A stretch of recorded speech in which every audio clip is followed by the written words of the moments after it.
Thanks for joining us on the Overcomers Overcoming podcast series. It's great to have you with us. We profile two types of people. One type is the person who has overcome any type of life encounter, and from their life experience, we learn from them what they did to overcome whatever it is they experienced and overcame that challenge. The other type person is one who is experiencing something in life. That experience could seem to be the big rock, the big mountain that's just too difficult to overcome. We have three objectives in this series. We want to help people overcome any life encounter, any life experience that at the time may seem too difficult to overcome. We want to help people overcome anything in life by passing on life experiences from those who have been through possibly something very similar to what you're experiencing, while offering to walk with you, walk alongside you to help you through whatever life experience you are encountering. Our second objective is to help you determine with a confident resolve there are options to overcome anything in life. No obstacle, no mountain is too large to overcome such that there are not multiple options. Our third objective is to help you with critical thinking skills. If what you're experiencing right now in life might be a result of a decision you made sometime in the past, such that if it were possible to have a life redo, you would make a different decision, we want to help you determine the facts and factors involved in making an informed decision. I'm Ron Cooper, founder of the Cooper Culture. I'm with my wife and business partner, Marty. Together we are the Cooper Culture, and the Cooper Culture Company is sponsoring this podcast series. Today we feature Jenny To, who's with us today from Singapore, literally halfway around the world. Jenny helps Christian women balance our life and work.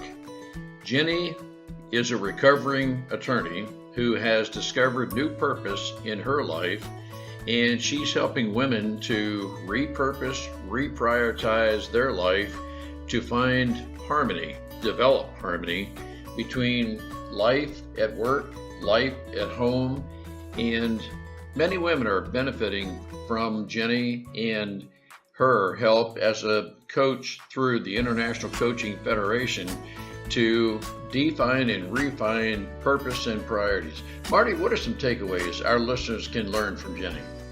Ron, I can relate to Jenny in the legal field. It is interesting. She found her passion helping women and helping women figure out, where do I go now?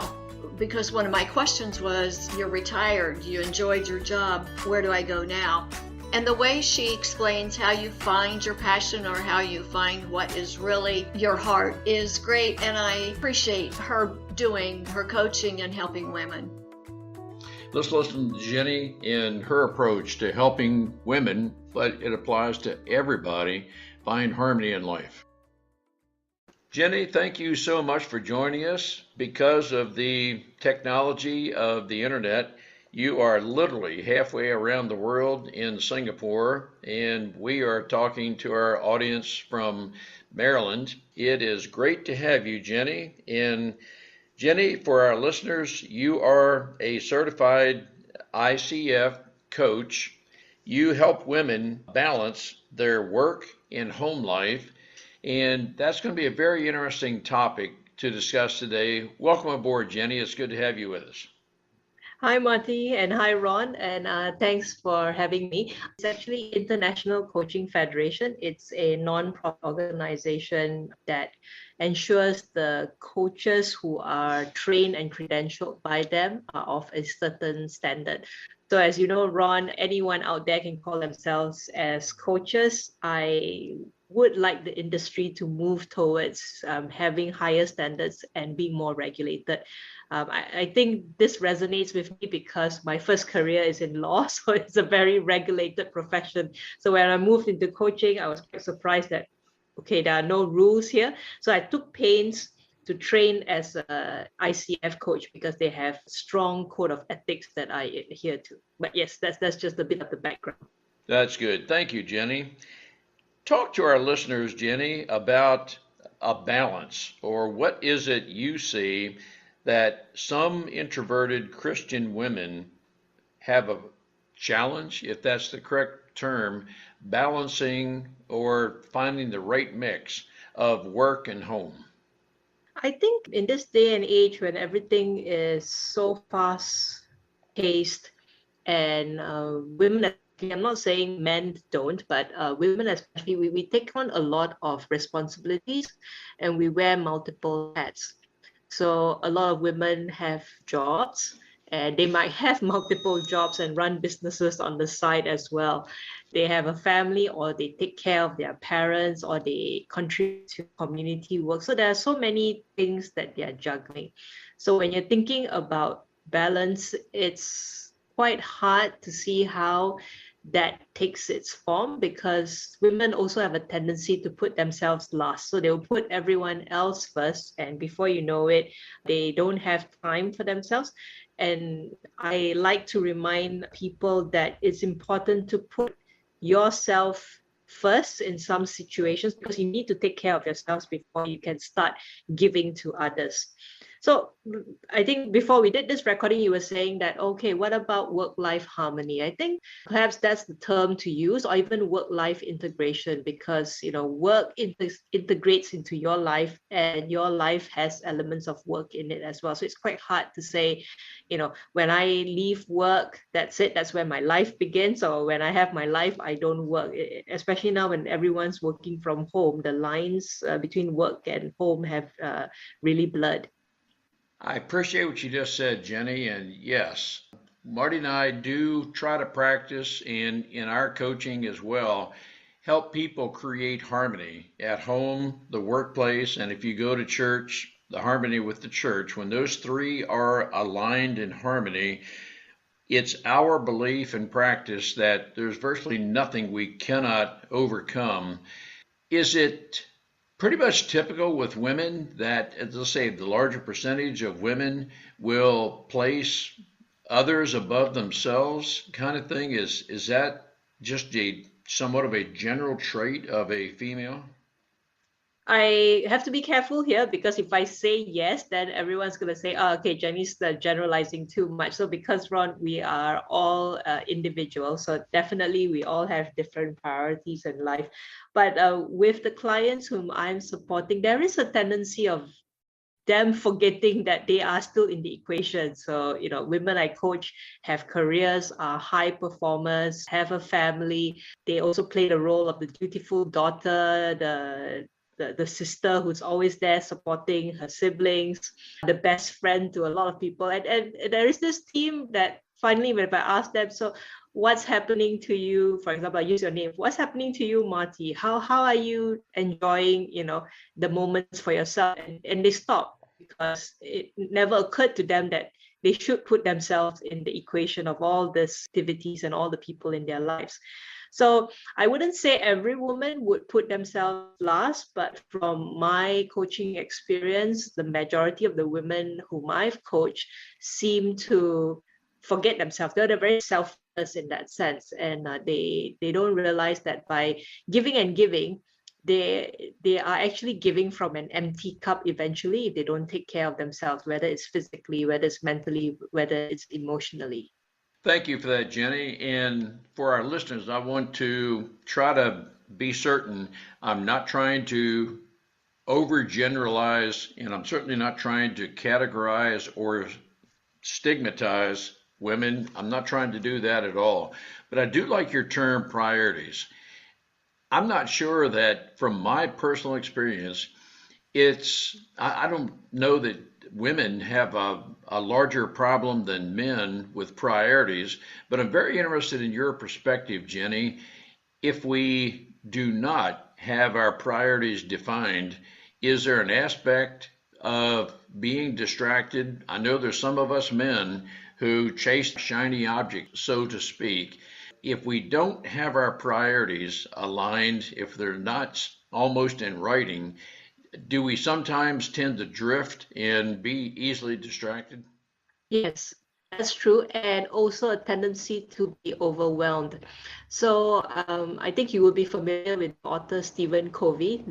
He wrote the habits of the 7 habits of highly effective people, and I like this video, and then your listeners can Google and find it on YouTube. You can just type Stephen Covey rocks and pebbles. So there is this video where he calls an audience on stage, and there is a large jar, and there are pebbles and small stones and sand and big rocks. So the task that the audience, that the who volunteered, has to put all these things, the rocks, the pebbles, the sand, into the jar.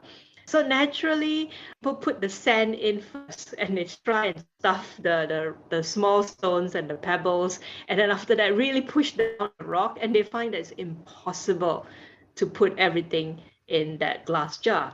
So Stephen Covey told them there's another way of doing it. You put in the large rocks first, because naturally human tendency is to think, I'll put in the smallest thing and then I can fit. So the trick is put in the rocks first, then you put in the stones and the pebbles, and then you shake them around and you just gently pour the sand in. So this is the analogy. The rocks represent your non-negotiables, what you must protect at all costs. So for me, it's my family, it's also my time with God, and also my coaching business. So all these are my big rocks. So when I schedule my day, my week, my month, the big rocks have to be taken care of first. Then, of course, you got your stones and pebbles, which are your obligations. That's probably work related. So there are things for my coaching business that I may not enjoy as much, but it needs to be done. So those are my stones and pebbles. And then the sand are all the chores or the things that you don't like doing, but it has to be done. So when you do all this, you can see that your life is more purposeful because you've taken care of your priorities. And even if some sand or stone or pebbles don't go into the jar, you don't feel bad because you've catered for your priorities. I hope that helps give like a visual analogy of priorities. It does, and I am familiar with Stephen Covey and that very example. As you mentioned priorities and purpose being overwhelmed, is there an aspect of determining our values? Is that part of defining who we are and determining exactly what we want to do? Are our values included in a maybe a purpose statement to help us keep oriented? Yes, definitely. I believe that everyone has their core values and beliefs. You don't have to be a Christian, or you don't have to believe in a particular religion, but you definitely have core values you hold dear to your heart. And if you start living your life not aligned with these core values, eventually you find that something's not quite right and something's missing, and you may not be able to place your finger on it. But once you figure out what your core values are, you'll be able to make better decisions. So I see values in a way like a compass. They don't tell you where you're going eventually. That's like what you said, your purpose statement or your mission statement. But your values will definitely guide you. So you know when you're veering off course, it's because you're doing something that's not quite aligned with your values. For the ladies, and I'm addressing this, ladies, because this is your focus. For the ladies who feel they are lacking purpose, maybe they feel overwhelmed, maybe they don't have a purpose statement. For that lady who resonates with what you're saying, what would be an action? How does a lady get started to add more purpose to their life, to not feel overwhelmed, to get better harmony between the home and the workplace?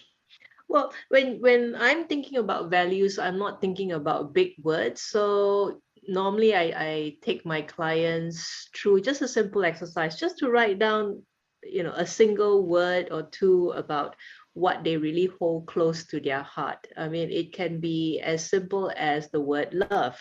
So if the person's value is love, if you put that person in a hostile, cutthroat corporate world environment, then you find that she really feels very, very uncomfortable because her core value is love, and it's just that she will find that really this is not fulfilling. So I'm not saying that right away she should quit her job, but she can then start to evaluate, like, okay, so I'm in this quite hostile environment and I do need this job. So then she will try and figure out small ways within her workday to be able to find things or situation or people that can recharge her energy. So we will strategize ways to make her day to day much better, because the reality is we all have to do jobs that we don't like at some point in our life. So it's not rational or practical to say that, oh, as long as once you discover that the place is not aligned with your values, quit your job and just go and pursue your passion. So I'm a big believer that we all can pursue our passion, but it takes time, it takes effort. So the main thing is to be clear on what you want what's your legacy? What do you want people to remember you by at the end of your life? And then work backwards. So if your legacy is to create a community that is helping underprivileged people, so that's the legacy you want to leave behind. Then you look at yourself today, oh, I don't have time to volunteer. So maybe that will give you a little bit of insight that, oh, maybe I should carve out 2 hours during the weekend to start doing this kind of community work. So small steps, incremental steps. But as long as you have articulated clearly what you want your legacy to be, and that legacy is aligned with your values, then you will be able to see opportunities open up for you. So there's a lot of patience, there's a lot of planning, and there's a lot of taking 1 step forward, 2 steps back, and then 3 steps forward. So it's a journey. It's good to take a mental pause to determine the legacy we want to live. The legacy is a matter of those values, priorities, focus, those things that are at the heart of our values that we want to leave to others. It can be those principles we want to live and pass on to others. I think it's a matter of living our life in accordance with those principles and values. It's very difficult to follow someone and believe in someone who says one thing but lives something very different. Consistency, persistency is very important. I want to do what I can to encourage you to think about the legacy you want to leave with others and document that. When we have it in front of us, it'll be a constant reminder of who we want to be to others. You probably answered my question just now, but do you talk to women that they've had a career, they're retiring, and then they go, well, what now? They really like their job, but it's time for them to retire. And so then they're trying to find, okay, what do I do now? Where do I go? So do you coach women like that? And what do you say to them?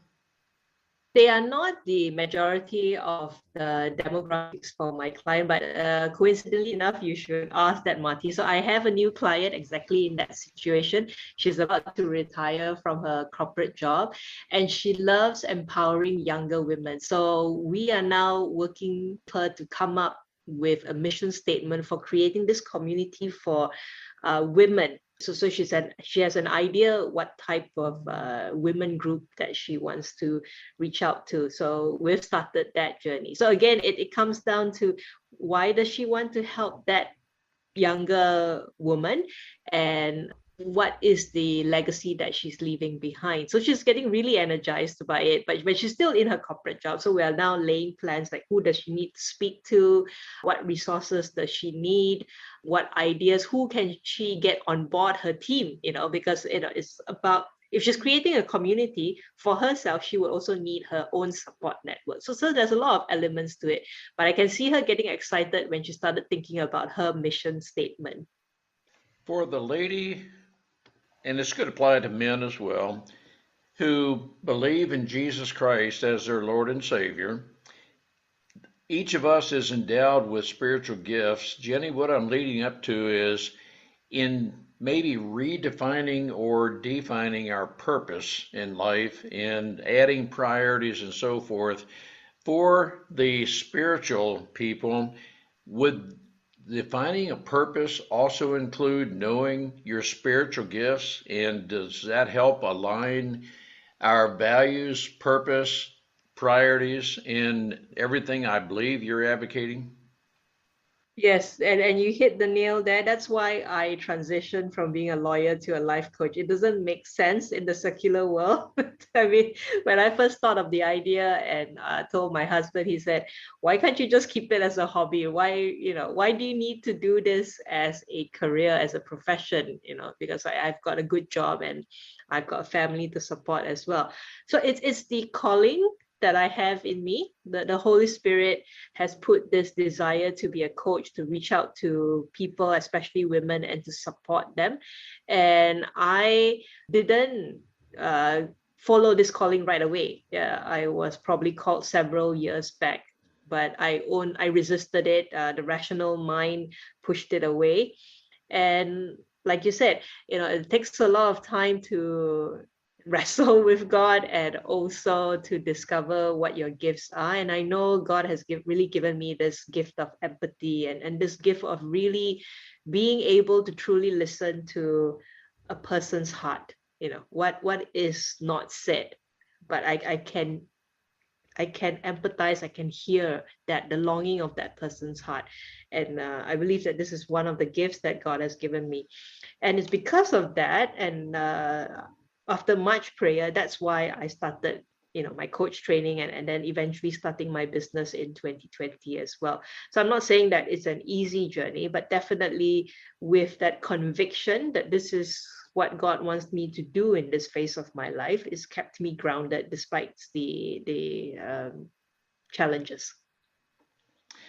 Some of us would describe you, Jenny, as a recovering lawyer. You are recovering from a life that, by today's standards, may be a little bit less satisfying and fulfilling than what you're doing right now. But, Jenny, I would ask you for a call to action, the person, the listener, who feels stuck. They're uncertain what their purpose is. They may feel they're involved in toxic relationships. They may feel that they just don't have a life of purpose clearly defined. Where would that person start? Well, that person can reflect and say that if I'm still in this situation, whatever it is, work, relationship, life circumstances, 6 months from now, 6 months from now, well, what would I be feeling then?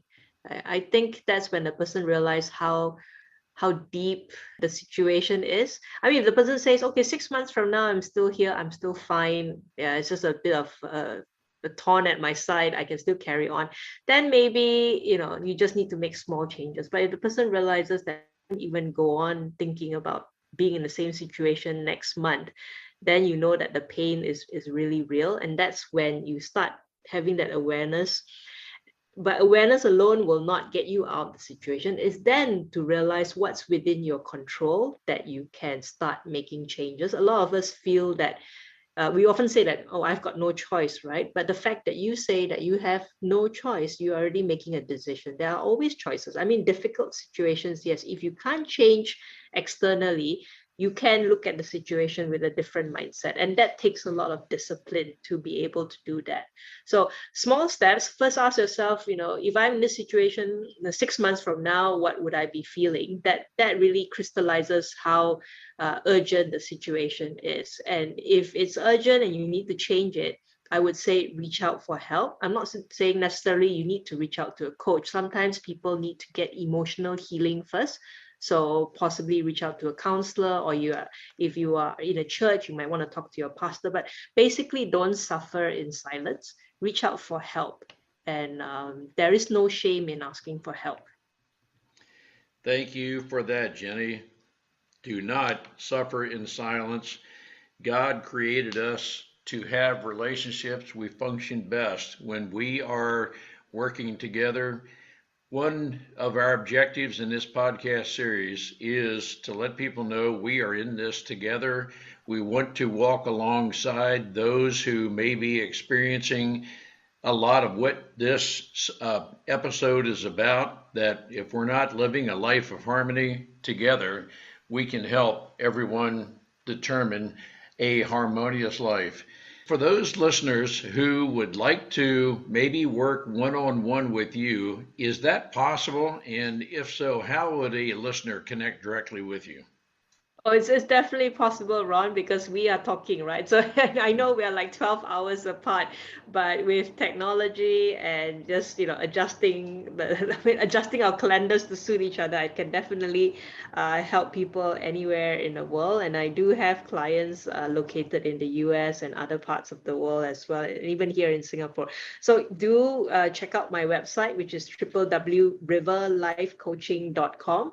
And you can also connect with me on Facebook and LinkedIn at the company website, which is company name, which is River Life Coaching, or you can connect with me personally as well under the name Jenny Toh, T-O-H.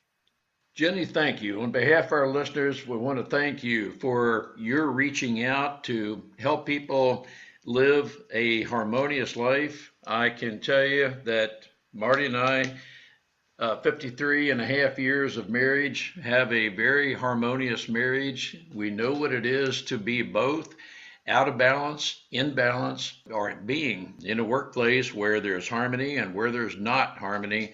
And I can tell you that when life is fulfilling, when there is harmony at home, work, in church, life is a whole lot better. Thank you, Jenny, for addressing this a very important topic and helping us to find a better purpose and priority in our life. Thank you, Ron and Monty. Where are you with life, work, church, harmony, a balance? I'm not sure there is a total balance. When there's harmony at work, church, and home, I know we're able to work through any challenges we have. We have the confidence that we are principled. We know our values. We know our awareness. We possibly have a few people within our close circle who can help us identify, help us work through anything that might need more clarity in our life. Jenny is very eloquent in saying, don't suffer in silence. Suffer, that may not be a word you would use, but don't continue in silence if forecasting 6, 12, 18 months, several years down the road, do you want to continue at this pace, at the level of satisfaction, the level of fulfillment you have right now? And if you decide you don't, please, there's no shame in asking for help. Some of us want to go it alone, but God did not design us to function best going alone. When we have a circle of friends, when we have those who represent a safe space, those who we know to be confident, we know we can share, and those with whom have our best interests in mind, those who love us, want to advance us. When we're with those kind of people, we can work with them to help them advance. We can have them help us advance and define the life that is more fulfilling than possibly what we're living right now. Our legacy. Do we have that defined? Do we know what it is we want for others to think about us? Are we leaving something very positive behind? Are we living that such that others can say, I want to be more like that person?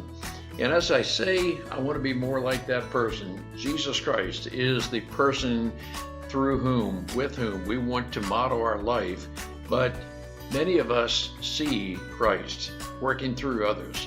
Many of us are visual that we can say, and it's very true in my life, I want what I see in another person's life. As we have that level of integrity in our life, Christ working through us, many will want to see and want to have what we have. Nothing about what I just said is drawing attention to ourselves. but rather it is living that principled, valued life that others say you have a very definitive goal. You know who you are, you know the legacy, and I would like to have that same level of assurance. Coaching can help everyone reach that level of assurance to become more aware of, help define our values, principles, legacy. There may be things of the past that are latent in our subconscious that are keeping us from living our full potential. There may be things that have been said to or about us that keep us from living at our full potential. I want to encourage you to work with a coach. Marty and I are certified life coaches, performance coaches, certified through the John Maxwell Leadership Company. We can help you through any life challenges. Jenny Toe is certified life coach. She too can help you through any challenges you may have. Contact us at ron@thecooperculture.com or marty@thecooperculture.com to schedule a complimentary 30-minute coaching session. Through that, we can help you determine if Marty or I would be the right people to help you define life and its priorities. You can also find Jenny at riverlifecoaching.com and schedule time with her. We hope we can warrant a 5-star rating with this podcast series. We hope you will want to share this podcast with your LinkedIn connections, your Facebook friends, your Twitter and Instagram community. The more we share with each other, the greater benefit we will be to each other to advance each other. Let's share and comment with each other. There may be people in your circle of influence have benefited from your coaching through your influence. Let's share with each other. The more we engage with each other and share those things that have worked, those things that have been less effective, we'll have a greater positive impact on others. Let's work together. Let's share and engage with each other. Let's reach out to each other and advance others. We look forward to working with you.